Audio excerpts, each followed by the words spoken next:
Hi, Dr. Sunil Gadwal welcomes you all in video lecture classes on the behalf of Government Engineering College, Banswara. As in previous class, we had discussed to determine the hardness of water sample by EDTA complexometric titration method.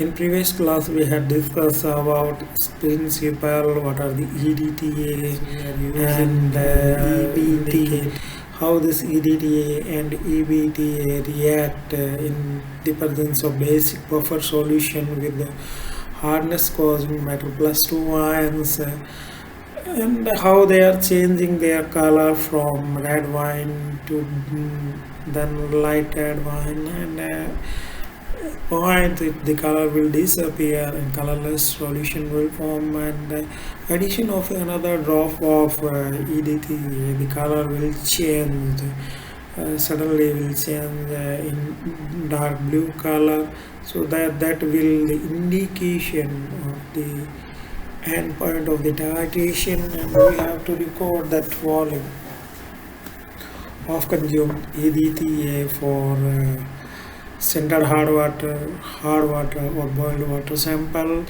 and then we have to do a calculation. On the basis of calculation, we can calculate the hardness of given water sample, and on the basis of hardness, if the hardness of the water sample is less than 100 ppm, then this water is safe for drinking purpose, but this is a rough parameter. If the water is having some poisonous, like arsenic, lead, and other heavy metals, then it is poisonous. But from hardness point of view, if it is coming less than 100 ppm, then it is safe for consumption. So in this procedure involve two major steps. One is the preparation of standard solution, and second is the determination of hardness. So first let's take how to prepare the standard solution, and which are the solution required for this titration. So first we have to prepare a standard solution, means standard hard water solution. Standard hard water solutions means a water sample which is having hardness, and that strength we knows. That's why it is known as a standard hard water. So this standard hard water is prepared by dissolving 1 gram dry and pure CaCO3 in minimum by the adding minimum quantity of HCl. By adding HCl, a clear solution is obtained, and the clear solution is started boiled by using a hot plate, and we have to boil till the dryness so that we can remove excess acid and CO2 from the solution. And now the residue, means solid white powder, this calcium carbonate will react with HCl and form corresponding calcium chloride as a white powder, and the remaining CO2, water, and excess HCl will escape. So this dry powder then we have to keep in a desiccator till this weight will stabilize, and after that we have to dissolve this 1 gram solid powder in a 1 liter of distilled water. So that solution is known as a standard hard water solution, and the hardness of this water is 1000 ppm, equivalent of CaCO. So next we have to prepare EDTA solution. As previously we had prepared standard hard water solution dissolving 1 gram of CaCO3 in 1 liter, that means 1000 ppm or 0.01 molar. So according to that we have to prepare 0.01 molar solution of EDTA. So preparing for 0.01 molar solution of EDTA. As we know that the molecular weight of EDTA is 372, and we have to prepare a solution 0.01 molar means we have to take 3.72 gram of disodium salt of EDTA, and that we have to dissolve in still water and make a total volume of 1 liter. And this EDTA solution is now having a strength 0.01 m. Another solution which we have to prepare in this method is a buffer solution. For preparing buffer solution, we require 67.5 gram of ammonium chloride and 570 ml of ammonia solution. And by adding distilled water in these two, we have to made up to 1 liter volume, and this is known as a basic buffer solution. This buffer solution is having pH 9 to 10. Now preparation of EBT solution. EBT, as we know, there's a diazo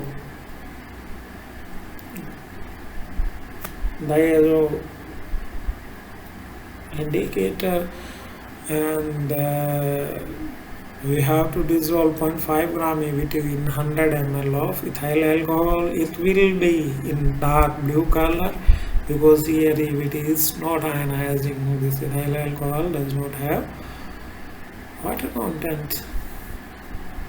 Another sample we have to prepare boiled water sample. As we know that hard water is having two type of hardness. One is temporary hardness and other is permanent hardness.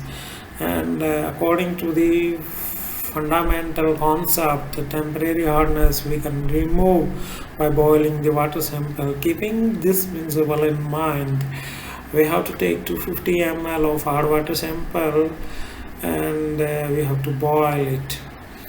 And when we start boiling and keeping it continuously for some time, the water will boil and steam will escaping out. The water is escaping out in the form of steam from the beaker.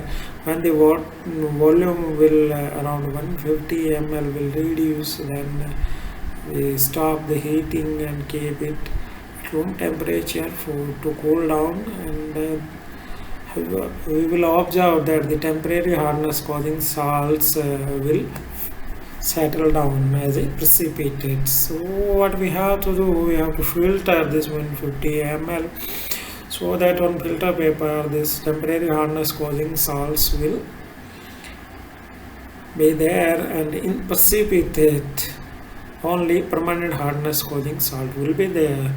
And by adding some distilled water, again we have to make 250 ml because we had started the boiling with the 250 ml of hard water. So in this 250 ml, after boiling and filtration, now we have only permanent hardness causing salts. So determination of the hardness. The total and permanent hardness of a water sample is calculated by this method. First, a fixed volume means we have to take a fixed volume of standard hard water, then unknown water and boiled water sample. So let's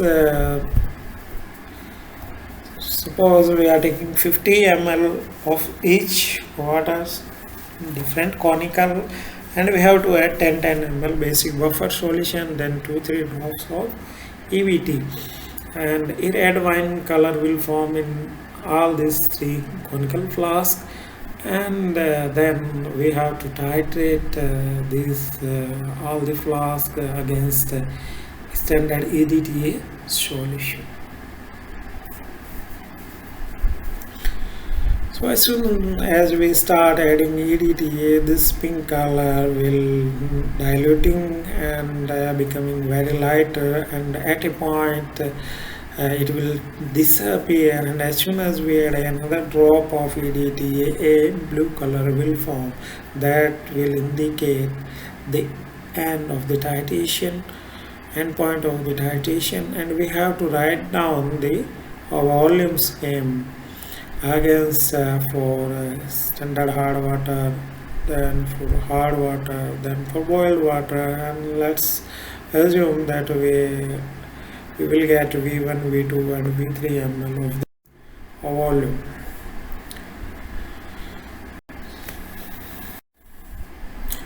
So first what we have to do, standardization of EDTA solution, because you have to find out the strength of EDTA by taking the standard solution. So what we will do, we take 50 ml of standard hard water in a conical flask, we add 10 ml of basic buffer, then we add EBT 2-3 drops as an indicator and titrate this standard hard water against EDTA solution, taking EDTA in burette, adding drop by drop to this standard hard water solution.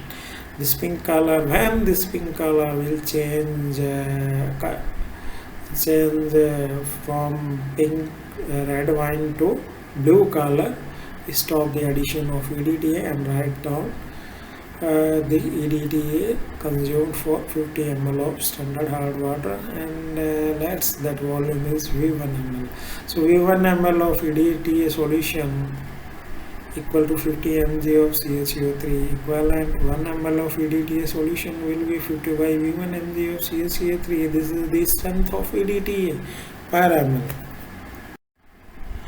So determination of total hardness of hard water means we have to take hard water solution 50 ml and let's assume that this 50 ml hard water is consuming V2 ml of EDTA solution.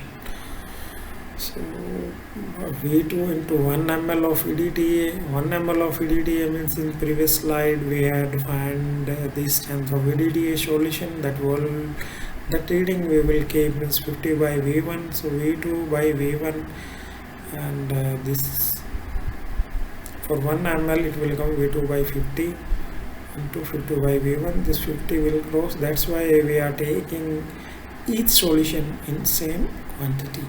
So 1 liter hard water will consume V2 by V1 into 1000 mg of CaCO3 equivalent of ppm hardness. So keeping this two values of V2 and V1, we will get the total hardness. Similarly, when we do the same thing with the boiled water, so here we take 50 ml of boiled water and we assume that V3 ml of EDTA is used for this titration. So 50 ml will consume V3 into 1 ml of EDTA, V3 into 50 by V1, that is the 1 ml EDTA strength, mg of CaCO3 equivalent strength of EDTA solution. Now 1 ml of hard water will consume V3 by 50 into 50 by V1. So here again this 50 will cancel and it will come V3 by V1, and for 1 liter into 1000 it will come. So by keeping here V3 and V1 into 1000 we will get the total hardness of the water solution. Now we know that total hardness of water is permanent hardness plus temporary hardness. So here temporary hardness will come total hardness minus permanent hardness. So V2 by V1 into 1000 minus V3 by V1 into 1000. Here V1 and 1000 will come out as a common, so the formula will be V2 minus V3 by V1 into 1000. Keeping the values of V2 and V3 and V1 in this formula, we will get the temporary hardness of given water sample, and putting the values of V2 by V1 into 1000 we will get the permanent hardness. So hoping that all of you enjoy the calculation, this procedure, and this is important topic, EDTA method or complex hematite titration method, very well. Thanks you once again, and in next class we will discuss some more important topics from RTU point of exam. Thank you.